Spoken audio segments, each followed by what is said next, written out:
Hey everyone, this is Brian from the Tennis IQ podcast. Josh and I hope that you are enjoying the content and discussions that we put out week after week. If you'd like to support the podcast and help us to continue to produce quality episodes, please visit our Patreon page at patreon.com/tennisiqpodcast/membership. Currently, we have 3 tiers of support: the fan level at $3 per month, the supporter level at $7 per month, and the champion level at $20 per month. Benefits of joining the Tennis IQ podcast community include episode transcripts, participation in book club discussions, and access to monthly masterclasses with me and Josh. For more on these benefits of support, head on over to our Patreon page at patreon.com/tennisiqpodcast/membership. Thank you so much. And now, on to the show.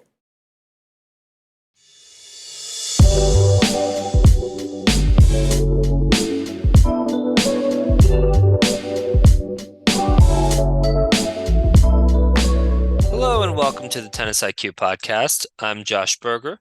And I'm Brian Lomax. And our topic today is the topic of suffering.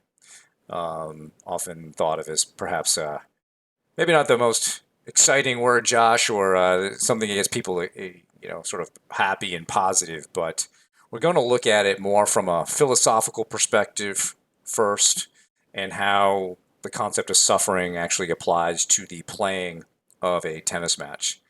And this topic came to mind more recently for me as I was talking to one of the players I work with, describing some of the things that he had been experiencing on the court, and how sort of without using the term suffering, he was managing his way through matches and understanding that good things happen, not so good things happen, and it wasn't about getting caught up in those things.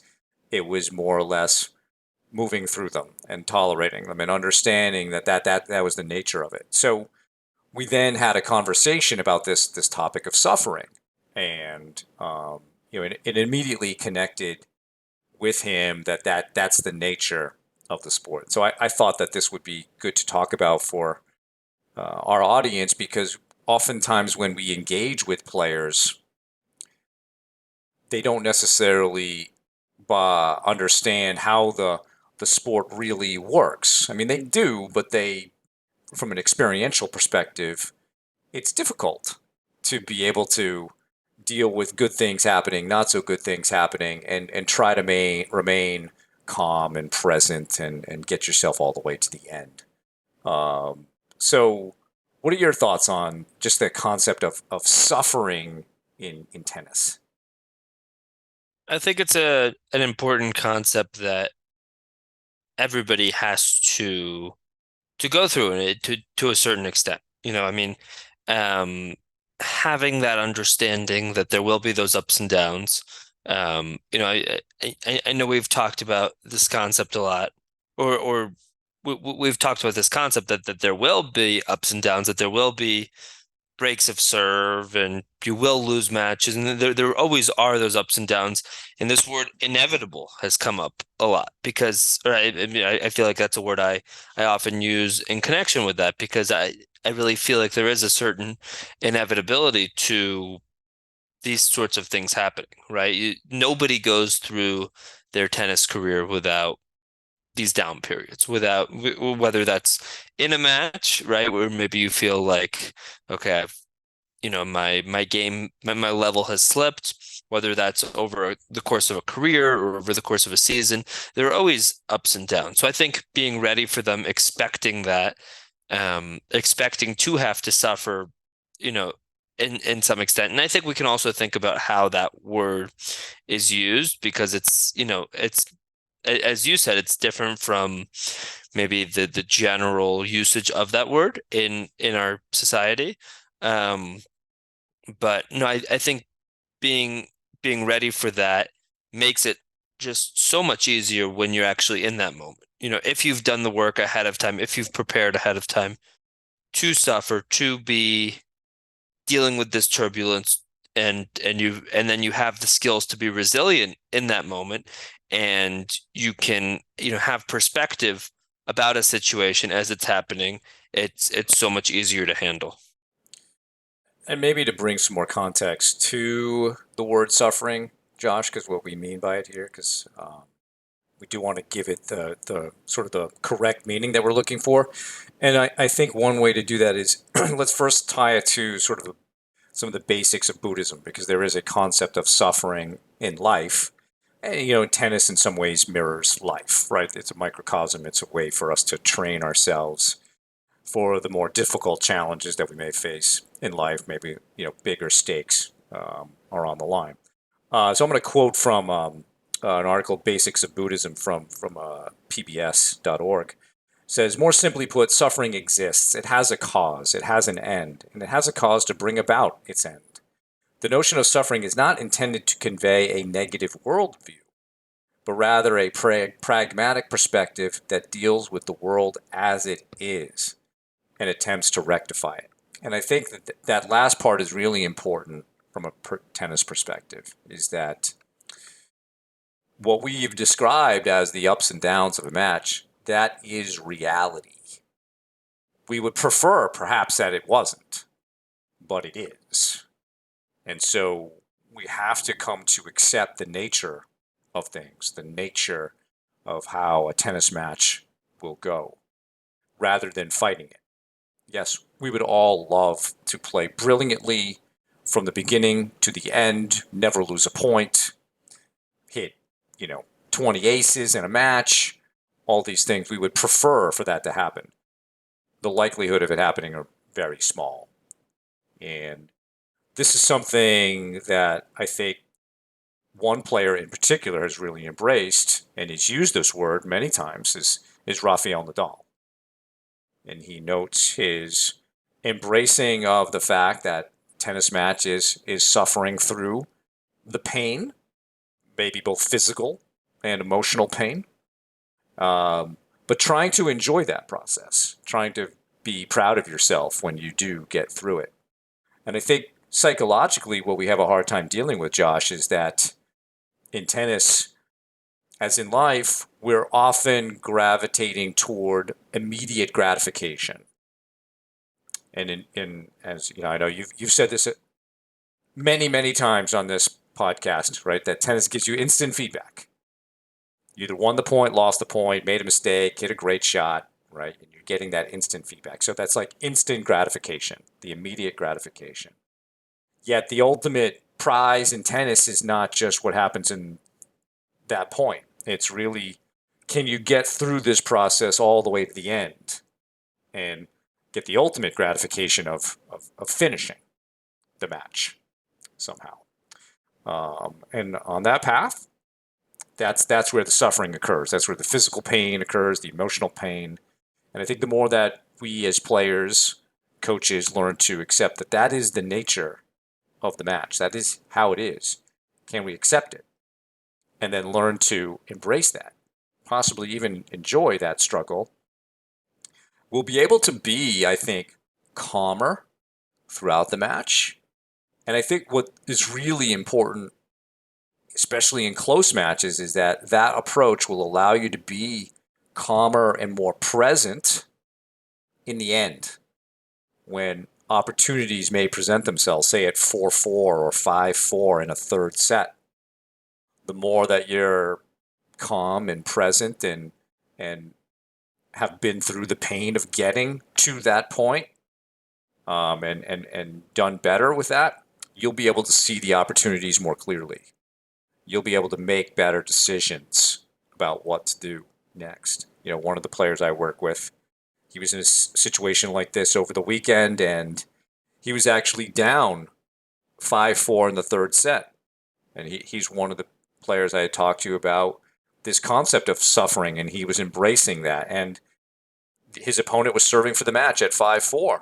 And yet he still was able to be calm enough and present enough to make a small change in his game that allowed him to break serve in that moment and then win the next two games to win the title. So he won the final of this particular tournament.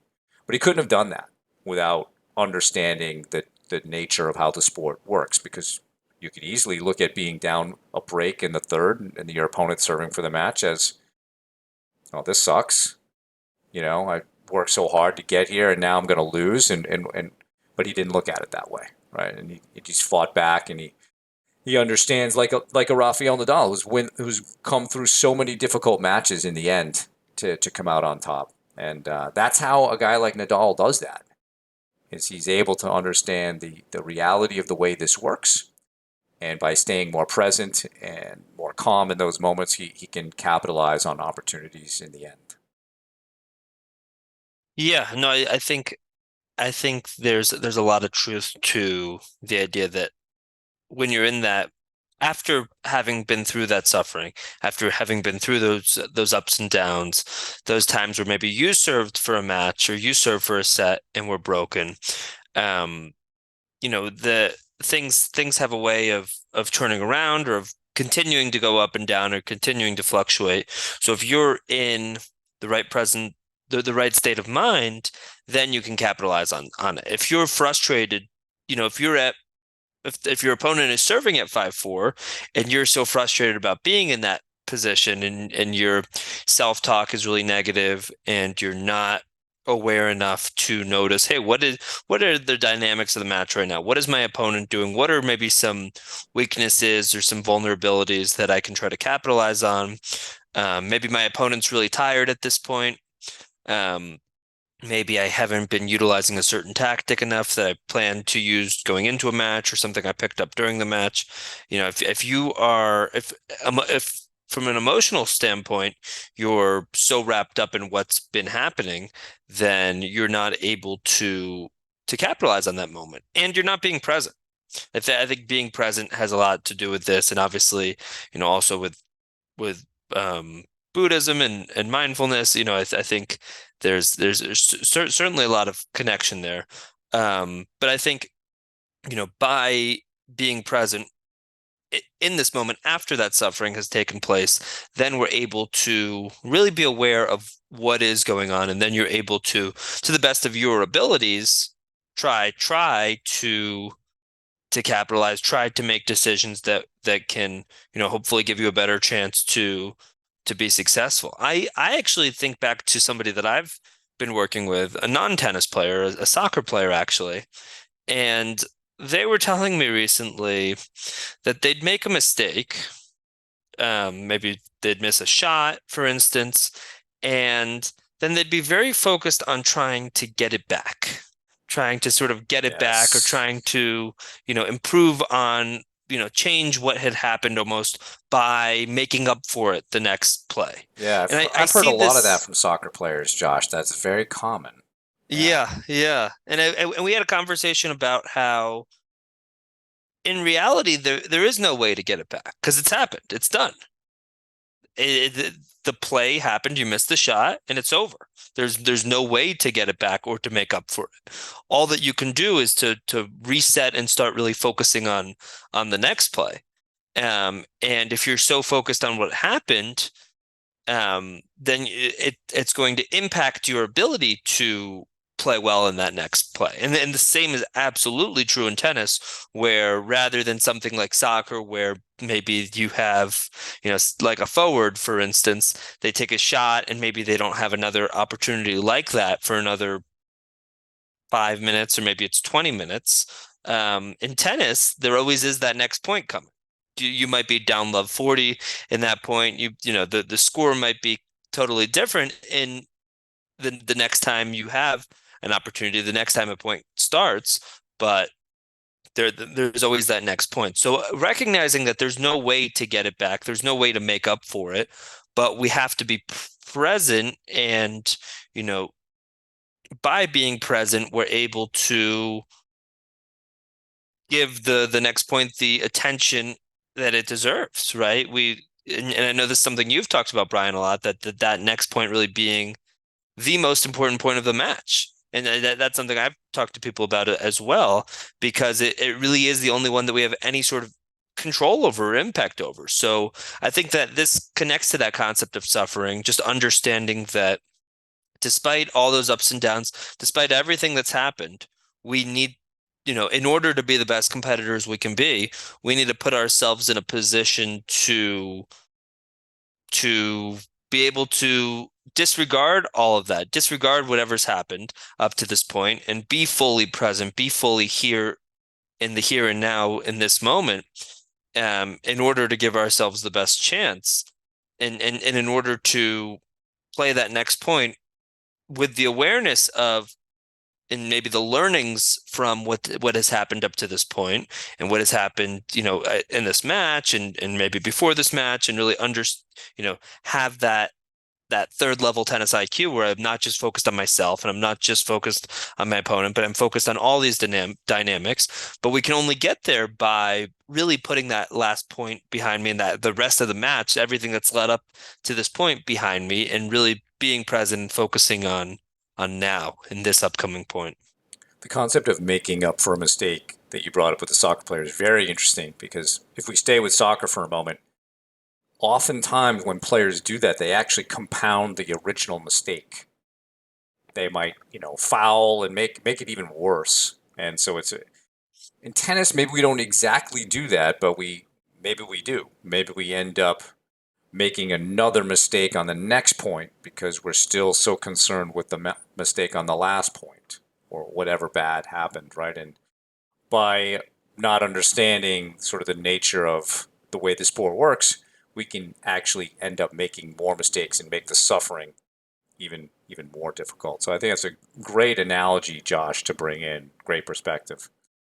One article that I think we should link in the notes, Josh, was from CNN. I don't even know when this was. So sometime in 2022. But the name of the article is "This World-Class Athlete Talks Like Aristotle and Acts Like Confucius. We Can All Learn From Him." And it's about Rafael Nadal. And there are essentially four lessons, sort of philosophical lessons, presented by the author of this article that Nadal embodies either through his actions and or his words.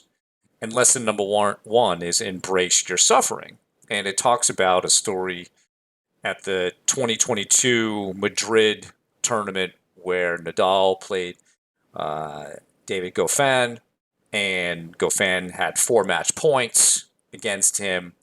And then Nadal comes back, wins this match after, looks like 3 hours and 10 minutes. Kind of a typical Nadal day at the office, really, if you think about it. He seldom beats people quickly. Maybe you'd think he should, but he rarely does, right? He's out there and he gets through it, but often his matches are not that short. And so the quote from Nadal after this match is, I think, on the lines of what we've been discussing. He says, "I always said it many, many times. You have to learn how to live with these kind of moments and also to enjoy this suffering. It's what we work for thrilling moments." And it's, in a way, when you read that, it's like you got to go through the suffering in order to get to the thrilling part. A tennis match, in some ways, it's like an obstacle course. It's like a Spartan race. A lot of different things that you must get through in order to get to the end. And obstacle course races they're not easy. But how do you feel in the end when you've gotten through all of that? That's really what a tennis match is like. And you have to get through a lot of these things in order to have the breakthrough, to have the ability to create the thrilling moment, to create the victory, to create the win. I think the other thing that Nadal has also said, that it's not just about the winning of these types of matches. He played a great match against Dominic Thiem. I want to say 2018 at the U.S. Open, where he lost the first set 6-0, and then he came back and won in 5 sets. I think it was 2018. Maybe it may have been a different year. But there's a great press conference of Nadal talking about that match and how, noting that Thiem did all the things he needed to do to win the match. And it just comes down to a few points in the end. And he said, it's sometimes you get lucky. Today was for me. I played other matches like this, and where I played great all the way to the end, and it didn't go for me. And he said, but the feeling is the same, meaning for him, personal satisfaction on the court wasn't just about the winning part after going through all that suffering. It was about, did I play with my best attitude? Did I give this my best effort? And if I have given everything that I could, whether I win or whether I lose, then I have that personal satisfaction that I did everything that I could. And I think this goes along with that, is that in this very difficult process of trying to win a tennis match, can you maintain great attitude, great effort? Can you continue to give your best the whole way through? Because you're going to win matches, you're going to lose matches, but where does the satisfaction really come from? From knowing that you did everything you could that particular day with whatever you had that particular day.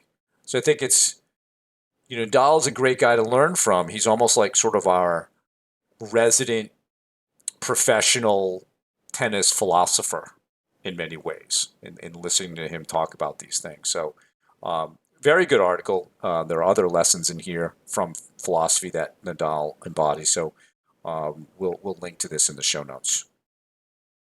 Yeah, I remember that match, and he lost that first set 6-love.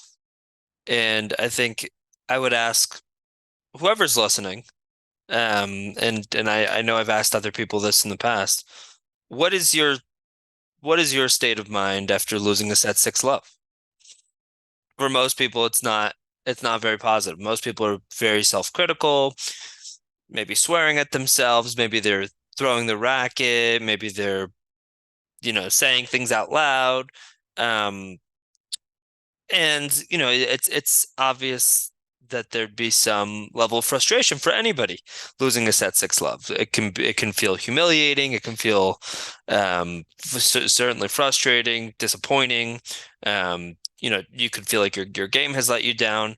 But I think when it comes to Nadal, one thing that I think of with him is he seems to really not carry in such high expectations. He never says, talks about himself winning a tournament in the middle of it.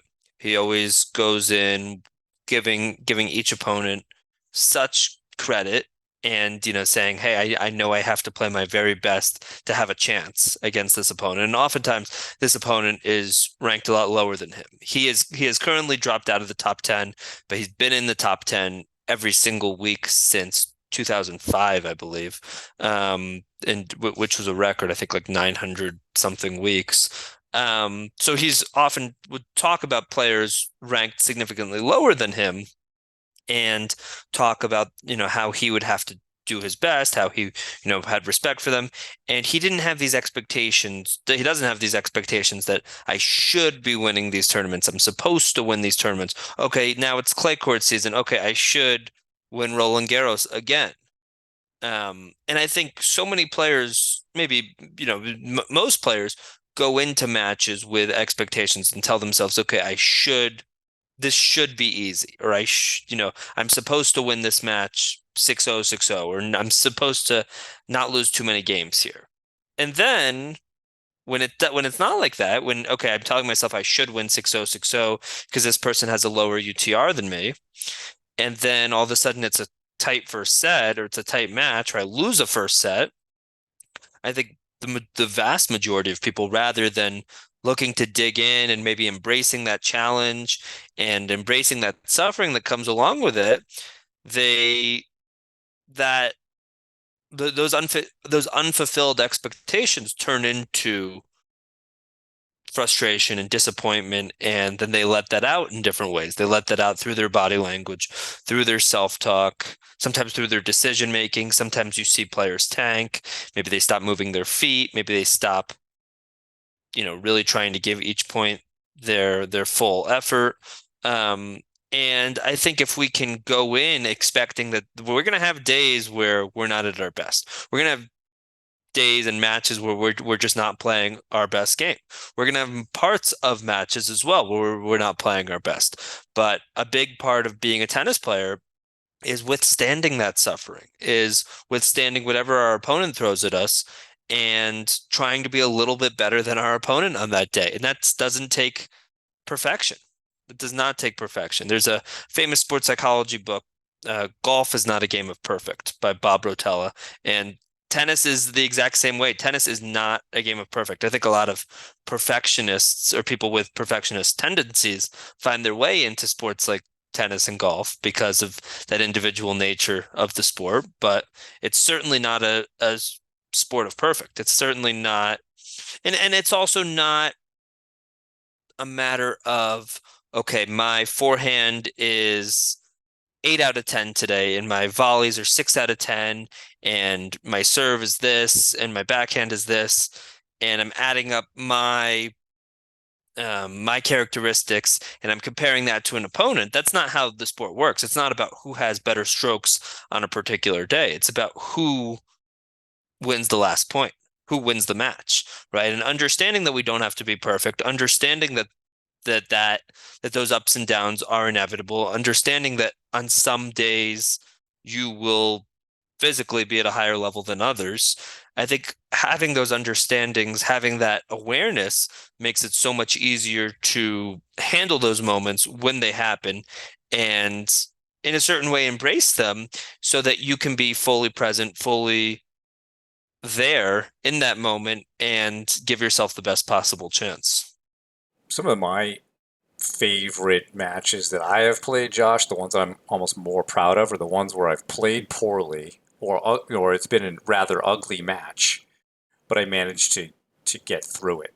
And those have been some of the more personally satisfying because yeah, the sort of the aesthetic quality of the match was not great, but the ability to kind of manage through that, stay calm, be okay with playing maybe sort of an uglier style, um, and maintaining a focus on what is really important. Those are some of the best memories I have of wins in big tournaments. So I think we do as tennis players often put a little bit too much importance on the level of play, on perhaps the technical or aesthetic qualities of the way the game looks.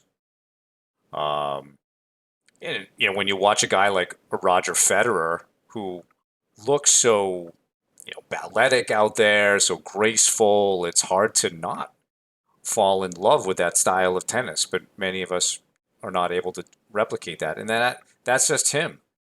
And we also are in a culture in which we see lots of highlights. Highlights typically show winners and great shots, but when you look at the percentage of points that represents in an actual tennis match, it's a very small percentage. Most of it is grind and tedious and non-exciting. To manage it, you're sort of getting through different stages of games and sets in order to get yourself to a moment in where something can actually be won. So I think your point about the skill piece is something we do fall into a trap with. Many times we're almost looking at tennis as as a competition of one's skills, where it's really not. Skills are weapons, and we use weapons to achieve an objective, but it's not comparing one's forehand or whatever. I often think about, like, the NHL, National Hockey League, has in their All-Star weekend, they have this skills competition, which is great. But that's not what gets you in the Hockey Hall of Fame. That you're the fastest skater, that you're the most accurate shooter, or you have the hardest slap shot. It's the same in tennis. You're not getting into the Hall of Fame because you can hit, 25,000 shots cross court in a row or whatever. Even that you have perfect technique, that's not getting you in the Hall of Fame. You have to know how to use these skills to go through the suffering and the battle of tennis matches so that in the end you can pull out victories. But of course, everybody loses as well. So, how can you handle that aspect of the suffering of your own career? Because we also will go through streaks in which our confidence is down. Maybe we've lost a few matches. Perhaps we've had some unlucky draws. We're having to play people for whatever reason that are much better than us. We're not getting an opportunity to really go out there and compete against somebody who we can actually show our stuff against. These are normal things that we have to learn to deal with. And as I said before, these types of things happen in life as well.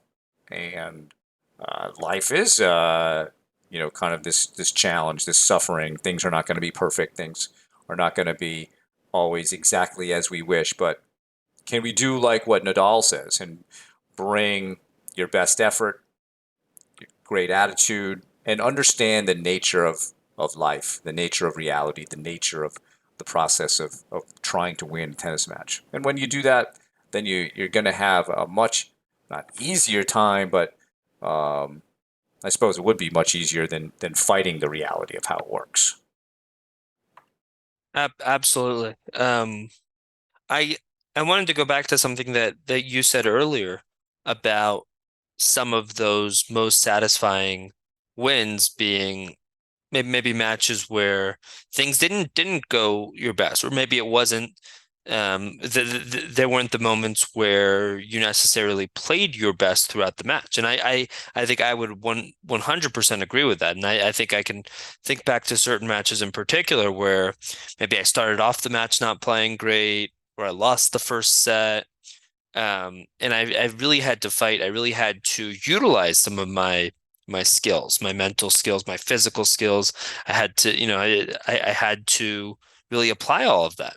And I compare that to other matches where maybe I feel like I played really well throughout. You know, and in terms of just my level of my strokes, I was probably at a higher level that day. But that's not as rewarding. In many ways, that's actually a lot easier. It's a lot easier to play when everything's going smoothly. Yes, there's ways to apply your mental skills in those moments, but it doesn't necessarily feel as necessary as those days where things aren't going as well, where there's a lot more of those ups and downs, where maybe you're not as consistent, or you're not um, playing, your A game quite as much. So I think it's, especially during those moments where it's necessary um, to really apply these skills. But I think that there's more of a payoff. It is more rewarding. And I actually think back to the book Winning Ugly, and that book, and I know I've mentioned this before. And if people haven't read that, I would definitely suggest checking it out. A book by Brad Gilbert, where he talks about this same concept.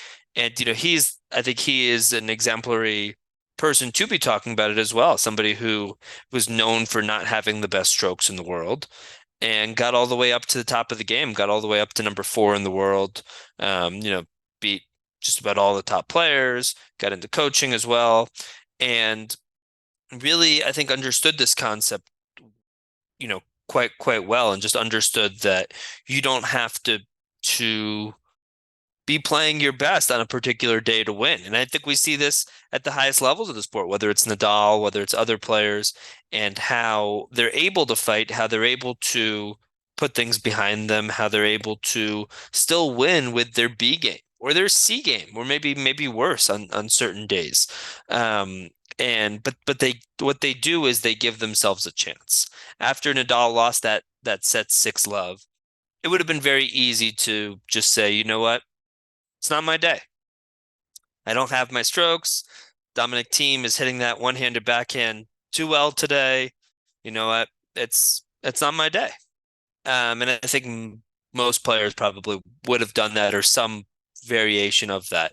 But I think if we can dig deep, and I think if we can, there's a great question from that book, Winning Ugly. Who's doing what to whom? And be able to ask ourselves, all right, why is the score? Why was it 6 love? Maybe Thiem was, came out hot.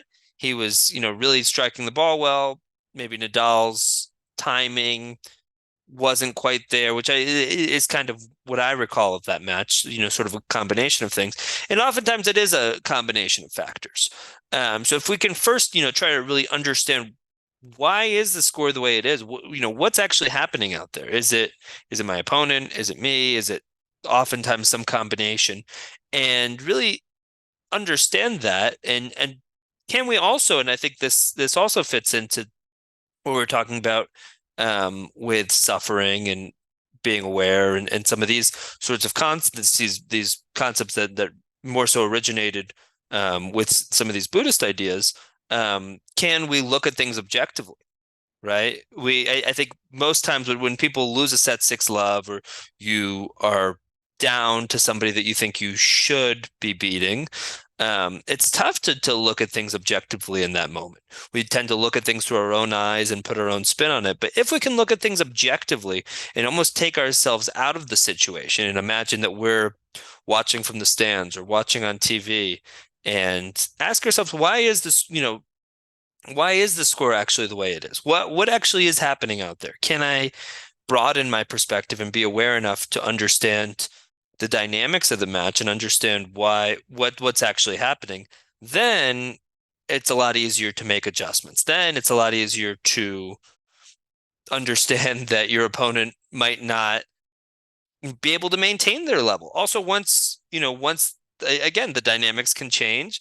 There's ups and downs. Once the tides start to turn, will your opponent be able to keep up that level? Will your opponent maybe crumble or mentally, have more challenges in that, you know, in that stage of the match? So I think, if we can take ourselves out of the situation and not imagine that it's just happening to us, but be a little bit more objective, it's a lot I would say it's a lot easier to really address what's happening. And when we think even at a micro level, when we think about our in between points routine, that's a key part of it, to be able to during that first step. And we did a whole episode about this, about the in between points routine, that I would encourage people to check out if they haven't listened to it, because that's certainly a in the moment, an important way to put that last point behind us. But during that first step, right after that last point has finished, we want to mentally be able to review what happened, but objectively, not through our own eyes. Oh, I always do this. Oh, my backhand, blah, blah, blah, blah, blah.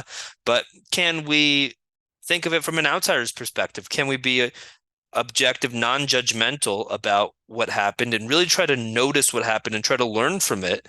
And by learning from it, we give ourselves a better chance to make the changes that are necessary to improve and to give ourselves a chance to turn things around. Yeah. I think one last point on that Nadal match against Team, because the press conference after the match is sort of a masterclass in how to do these things and sort of philosophically. And he at one point is asked, um, you know, what did you do after that first set? Did you change the tension in your string because it didn't seem like the ball was coming off the strings? And so Rafa took a moment to really address that. That's not the moment to find excuses.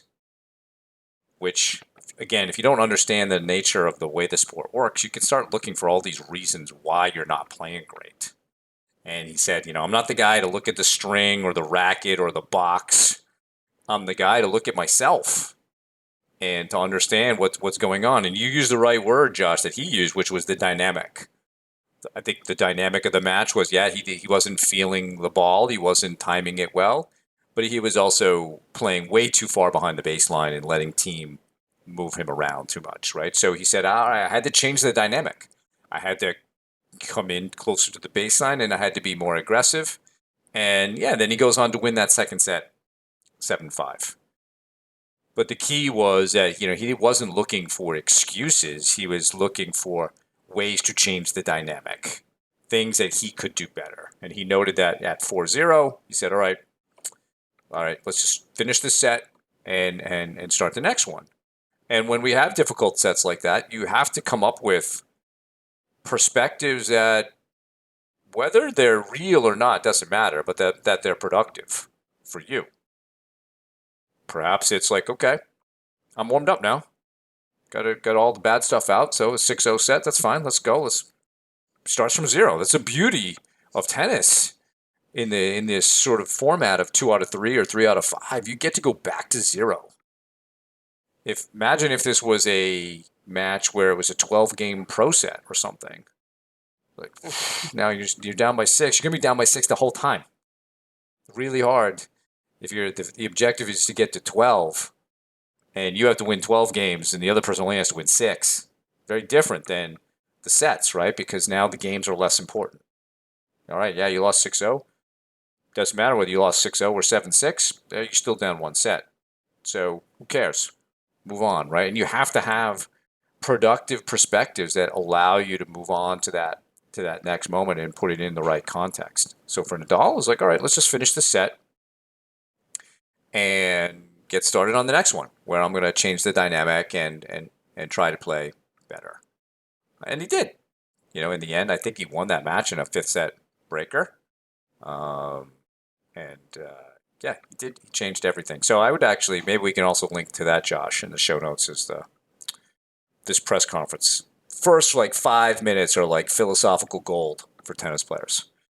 Um, and I think the whole thing is like 9, 10 minutes. So it's not terribly long, but a real masterclass in how to get through matches like this that are difficult and so forth. And this was one of those matches, I think, also that ended at like 1 or 2 in the morning, and he's doing this press conference at like 3 or 4. As so many matches seem to these days at the pro level. Yeah, yeah, exactly. So, yeah, so he's just a great example of how to handle and embrace that suffering in tennis matches. Absolutely, and I think there's a number of matches I can think of from him where, yeah, he's lost the first set, or even he's lost the first two sets. And this is not to say that this is not true of other players. You know, Djokovic is a player, I can think of times where he's lost the first two sets, come back to win, even in the biggest of moments, right? Even in the biggest of moments at the, Grand Slam finals, things like that. But I think it's the way that, first of all, the amount of times Nadal has done it, and also the way that he talks about it. He really does. I remember that article that you're talking about, because he really does um, talk about things in sort of this, without expectations, without ego. He's not going in talking about how he shouldn't have lost that set 6-love, right? Or that, oh, I know that I'm the better player, or anything like that, right? He's not bringing up all the Grand Slams that he had won up to that point. He's talking about, how he needs to look within and needs to, in order to turn things around, he needs to be better himself. He's not looking for excuses. I think one thing that we see so often, and I guess this is, I think this is maybe an increase over the last, let's say 10 years or so, is players looking at their box, players, getting mad at their box. And I think of Nick Kyrgios as an example here, but we see it with Daniil Medvedev. We see it, all over the ATP and WTA tours. Players that, when things aren't going well, somehow it's not their fault. Somehow it's the people in their box's fault. Their coach, their partner, their family, their strength and conditioning coach, their sports psychology professional. Somehow it's their fault for the preparation or for whatever led up to it, rather than players really being able to, you know, take responsibility and use their problem solving, right? Use their problem solving, use their ability to make adjustments, use their awareness of the dynamics of the match. By, really taking responsibility, you're able to give yourself a better chance. But when we look for excuses, when we say it's just not our day, then we don't have a chance to turn things around. What the likelihood of turning around a match after losing a set 6-love is a lot lower, right? That if we look at the percentages, if we had Craig O'Shaughnessy talking about the percentages of winning a match after certain situations, if we looked at the percentage of winning a match after losing a set 6-love, it's a lot lower, obviously. But what we need to do is be able to, um, yeah, use these skills that we've talked about in this episode and in our past episodes. Can we reset? Can we put it behind us? Can we not take things so personally? Can we separate our ego and our expectations from the situation itself and say, okay, what do I actually need to do here? Do I need to make an adjustment? Do I need to have a better attitude? Do I need to move my feet more? Is it my decision making? what actually needs to be done or changed or adjusted in order for me to have a chance, right? When we've lost this at sixth love, it's about giving ourselves a chance because most people, frankly, wouldn't. Most people at that sixth love point, it's, maybe it's 6063, maybe it's 6060, but again, most people aren't able to turn matches like that around. So what can we do to have a chance to fight, and to put ourselves in a position where it's at least possible? Yeah. So hopefully, from a listener perspective, we've given you some things to think about in terms of how tennis matches are actually going to go, the difficulty of it, and embracing that struggle, embracing that suffering, so that you can get yourself to the finish line, and then hopefully you're present enough to take advantage of any opportunities that come about in the end. So we'll share some extra stuff in terms of the show notes with the article and the Nadal piece, so you can get more on that for today's episode in the show notes. But thank you all for listening. If you have any feedback or questions for me and Josh, please email us at tennisiqpodcast@gmail.com. Also, if you have an opportunity, please rate and review the podcast as it helps other people find us on all the different platforms. Additionally, please subscribe to the show on your podcast platform of choice, including YouTube, so you can be notified of new episodes. And you can also check us out on Instagram. If you'd like to support the podcast, please visit our Patreon page at patreon.com/tennisiq/membership, where you can learn about the benefits of being a part of the Tennis IQ podcast community. Thanks again, and we'll talk to you soon in our next episode.